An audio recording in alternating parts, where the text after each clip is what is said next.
Bharatam Mahabharatam Dharma Adharma Sangharshanam. The news of the catastrophe that had befallen the Yadavas reached Hastinavati. It was a shock the Pandavas could not bear. They raced to Prabhasa Tirtha. The sight of the dead bodies of Sri Krishna and Balarama drove them mad. Arjuna, the bosom friend of Sri Krishna, felt that life was no longer worth living. Struggling to curb their grief, the Pandavas performed the last rites of the dead. They then went to Dwaraka and took the women and children there with them to Hastinavati. The entire Dwaraka became empty. The sea rose and swallowed Dwaraka. Dwaraka was thus drowned in the sea. Once Sri Krishna was dead, life had no meaning for the Pandavas. They had not the slightest desire to live. They too recalled the events of their life from their early days, the death of Pandu and Madri while they were yet little children, their education under Drona, the envy of Duryodhana, the Lac Palace, Draupadi Swayamvara, the Rajasuya, the gamble, the humiliation of Draupadi, life in the forest, life incognito, Duryodhana's refusal to restore their kingdom, the death of Bhishma, Drona and Karna, the death of Abhimanyu and Ghatotkacha, the mace duel between Bhima and Duryodhana, the murder of the Upapandavas at the hands of Ashwathama, the coronation of Yudhishthira, the birth of Parikshit, the unnatural death of Dhritarashtra and others, the ruin of the Yadavas. How many events have been packed into such a short time, they wondered. They concluded that without Sri Krishna, who was the light of their lives, life on this earth was not worth living. They made preparations to depart for the world hereafter. On an auspicious day, they crowned Parikshit emperor. They requested Dhaumya to continue as a royal priest. They appealed to Yuyutsu to be the guardian and to Kripacharya to guide the king. The Pandavas and Draupadi then put on fiber cloth dresses and set out for the world hereafter. But Arjuna could not part with the Gandiva. As the Pandavas set out, the citizens bade farewell with tears in their eyes. Yudhishthira remembered their departure for the forest after the deceitful gamble. What a difference, he wondered. Then, too, we had put on fiber clothes. Then, too, the citizens had bade farewell with sorrow. But what a world of difference in our state of mind. Then we had lost our throne and set out according to the terms of the game. But now we have voluntarily given up the kingdom and are on our way to the next world. Then we were moved by many passions, wrath, grief, emotional frenzy, and a feeling of humiliation. Now no passions move us. Our minds, untainted by selfishness, we have set out with a serene mind. We have but one prayer. May all prosper. What changes have time and circumstances wrought? Taking leave of the citizens, the Pandavas bent their steps towards the north. A dog joined them on the way and followed them. They first reached Dwaraka, which was now under the sea. They sighed deeply as they stood before Dwaraka, once made effulgent by the Yadava clan and lustrous with the glory of Sri Krishna.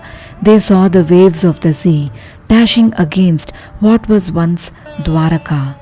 Eager to join Sri Krishna in the next world, they mended their pace.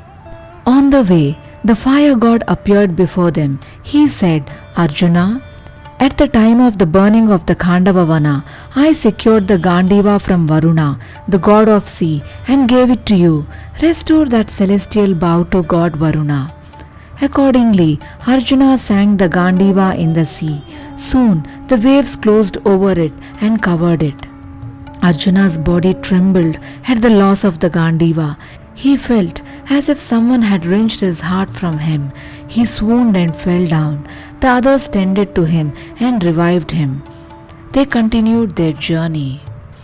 They walked on and reached the foot of the Himalayas. Meditating on Lord Shankara, they began the ascent. A few moments later, Draupadi fell down. Life departed from her. Except Yudhishthira, all the Pandavas were unnerved and stopped. They cried aloud, Brother, Draupadi is dead. But without looking back, Yudhishthira said, "True, she is not worthy of entering heaven in her human body. She had many virtues, but there was one flaw in her. She loved Arjuna more than her other husbands. She is dead because of this partiality." The others too left the body of Draupadi lying there and proceeded. After a while, Sahadeva fell down, but Yudhishthira was unmoved. He said he was inordinately vain of his knowledge, so he cannot enter heaven in his body. Next was Nakula's turn. Bhima and Arjuna cried aloud, "Brother, Nakula is dead." "True," replied Yudhishthira, "he was too vain of his handsomeness." As they proceeded, Arjuna fell down. Heartbroken, Bhima asked, "Brother, what flaw was there in the mighty Arjuna? Why did he die?" Yudhishthira answered, "Arjuna's matchless valor proved fatal to him. He used to assert that there were no heroes to equal him, and so used to insult other Kshatriya heroes." Yudhishthira walked on. They had crossed a little distance when Bhima too collapsed. He cried aloud, "Brother, I too am dying." Yudhishthira said, "Bhimasena, you were always bragging of your prowess, and gluttonous, you used to consume others' share of food too. This was the flaw in you." So saying, Yudhishthira continued his journey. Having lost his wife and brothers, Yudhishthira wended his lonely way. Only the dog followed. Lord Indra appeared. He said, "Yudhishthira, you are righteous and are worthy of entering heaven. Come, ascend this chariot. Let us go to Amaravati." Yudhishthira said, "Lord Indra, I will come only if this dog is permitted to come with me in the chariot." Indra said, "Yudhishthira, what you say surprises me. You left behind your wife and brothers unmoved. Why are you so attached to this dog? What has this dog to gain by going to heaven? Come, enter the chariot. Do not trouble yourself unnecessarily about the dog." Yudhishthira replied, "Lord of heaven, my brothers died because of their sins. I could not save them, so I left them behind. This dog has accompanied me and depends only on me, so I cannot come to heaven deserting this animal." Then Yamadharmaraya, who had assumed the form of the dog, appeared. He said, "My child, your sense of righteousness has pleased me. I assumed the form of a dog just to test you." Yudhishthira bowed to Yamadharma and ascended Indra's throne. Yudhishthira was on tenterhooks to see his wife and his brothers in heaven, but he saw none of them there. Instead, he saw only Duryodhana and the other Kauravas. Astonished, he asked, "How did Duryodhana come here? Where are my brothers?" Indra answered, "Duryodhana died the death of a hero. Besides, he died near the sacred Samanta Panchaka. These and the spiritual merit of his mother Gandhari have brought him to heaven. Your brothers and Draupadi are in hell.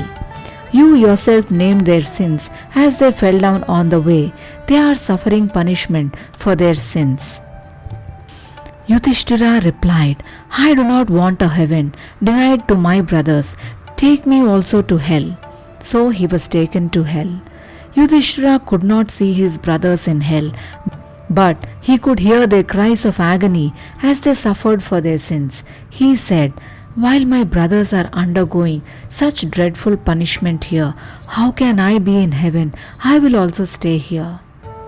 Once again, Yamadharmaraya appeared. He said, "Yudhishthira, this is the third time I am testing you, and you have succeeded in every test.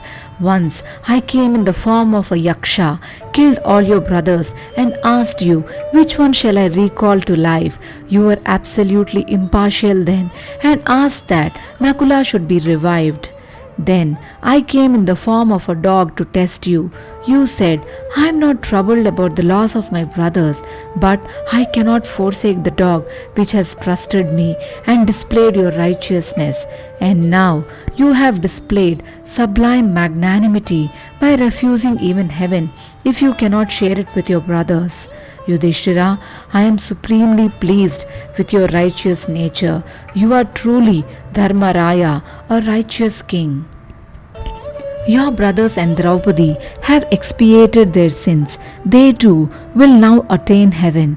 Long ago, in the course of the war, you uttered words which could mean Ashwathama is dead in order to eliminate Drona.